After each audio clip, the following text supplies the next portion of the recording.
management.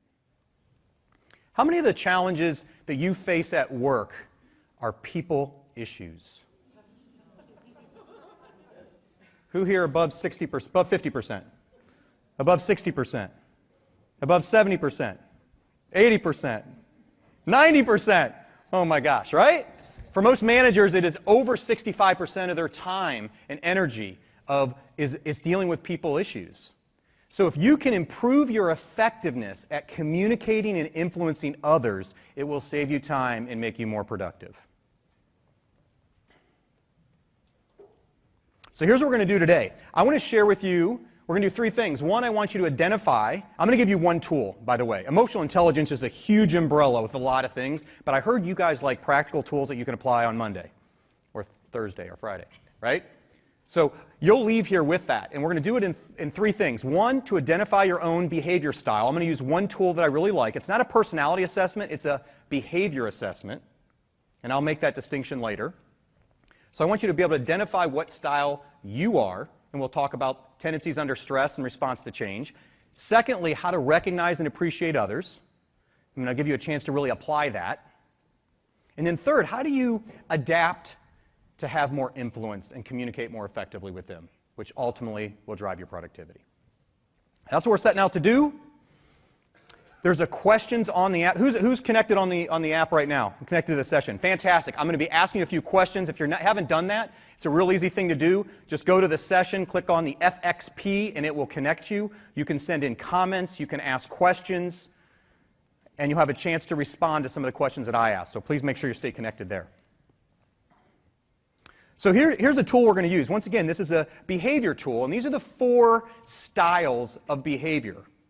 And there's a full assessment that I use when I work with teams and leadership teams and boards, and it's an elaborate report. It measures everyone in each one of these 4 dimensions, and it gives you on a scale of 1 to 100, and it tells you how you adapt, and it's a much more complex tool.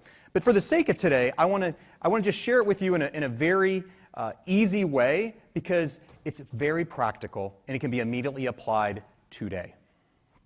So I'm just going to share the 4 styles, and I want you to listen for and identify which one is most like you. All right, so the first style is what we'll call a high D. A D is somebody who's authoritative, who's assertive, who's very purposeful, loud, direct. You're already like, hey, that's me. Risk taker, self-starter. And some of their tendencies under stress can get very opinionated, impatient, demanding. In response to change, actually, D's like change. They just want to make sure they're the ones leading it or driving it, right? So inform them. They want to be involved early in the process and feel like they're the ones that are help driving it, and then they will support it. So, a D at Convening Leaders. I'm at this conference. Convening Leaders is the best conference in the industry. It delivers results. It's the most innovative, cutting-edge education, and I know I'm going to leave with ROI of my time investment for being here, and I'm going to win when I get back and be able to deliver results back with my team.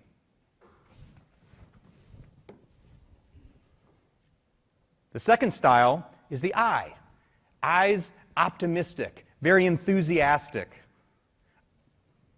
can be persuasive, talkative, maybe too talkative at times, and very trusting, maybe too trusting at times. Tendency under stress can be overly optimistic, self-promoting, maybe get a little gabby, or some people say, you know, you're just out there. It's not realistic. Pie in the sky. Perception by others, especially when they're under stress. In response to change, they'll adapt and support it when they know it's going to deliver some great results, and they just want to be a part of it because they know it's an opportunity for them to grow. So that's the I. Think about if that's your core style. I at Convening Leaders. I love Convening Leaders. It's so awesome to be here. This place, it's such a blast. They just create the most amazing experiences between all the programs and the learning lounge and the evening events. I mean, come on. And we're in Vancouver. Everybody's here. Anybody that's anybody is here. Are you and I? The third style is the S. S is a little softer spoken, friendly, sincere, more stable, more predictable, more systematic, great team player. Under stress, they're non-demonstrative, so you can't see it. Like a D and an I, you know where they stand. An S, you may not see that. They're more hesitant, inflexible.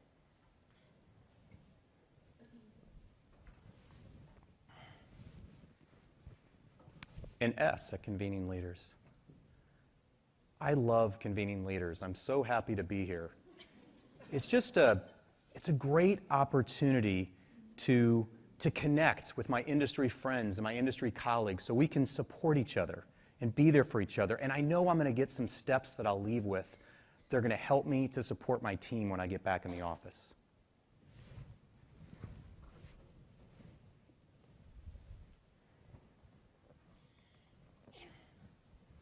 They're worried about how change is going to affect other people, and they're very slow to change.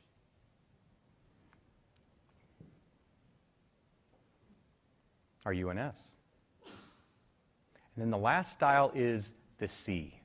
C is more analytical, more systematic, more structured, looking for the facts, more restrained.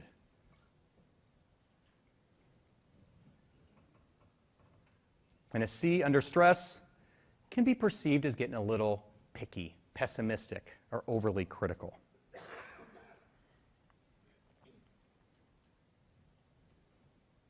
Very slow to change. They need to know what's the purpose, where's the proof, what are the facts before they'll even consider or support change. A C at Convening Leaders. I am at Convening Leaders because it has a proven track record of providing the best education, thought leader experts in the industry. I just hope I don't have to talk to any of those yellow hat people.